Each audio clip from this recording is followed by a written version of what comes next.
தம்பியினுடைய குழந்தைகளும் அப்படிதான், எங்க அம்மா, எங்க அப்பா. இதையும் தாண்டி நான் இந்த இதயத்திலே இடத்தை நான் கொடுத்திருக்கிறேன் என்று சொன்னால், என் ஆருயிர் ரத்தத்தின் ரத்தமாம் எனது பாரிசாலன் அவர்கள். என் ரத்தம் பாரிசாலனுக்கு வலித்திருக்கிறது. ஏனென்றால் அவர் தமிழன், நான் தமிழன், நான் தமிழன். அதனால என்னை இந்த தமிழனை அடிக்கும் போது உண்மையான தமிழ் தேசி தமிழன் என்னுடைய பாரிசாலனுக்கு வலித்தது. என் ரத்தத்தின் ரத்தமான் பாரிசாலன் துடித்தார். நான் ஆதங்கத்தை தெளிவுபடுத்திக் கொண்டே இருந்தார். அடுத்தபடியாக அவருக்கும் இந்த நேரத்திலே நன்றி சொல்ல மாட்டேன்.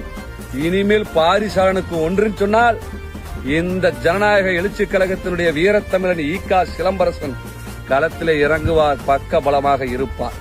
தமிழர்கள் அனைவரும், உலகத்திலே வாழுகிற அனைத்து தமிழ் உள்ளங்களும் என் மீது அதீத காதலும் பற்றும் கொண்ட லண்டன்ல இருக்கக்கூடிய பாரிசாலன் மூலியமாக ஒரு டாக்டர், பல பேர் தெரியாத என்னுடைய உலக தமிழர்கள் அனைவரும் எனக்கு மிகப்பெரிய என்னுடைய குடும்பத்துக்கு பொருளாதார உதவி தந்த என் ஆருயிர் ரத்தத்தின் ரத்தமாம் என் தமிழ் உறவுகளுக்கும் இந்த நேரத்திலே எனது நன்றியை தெரிவித்துக் கொண்டு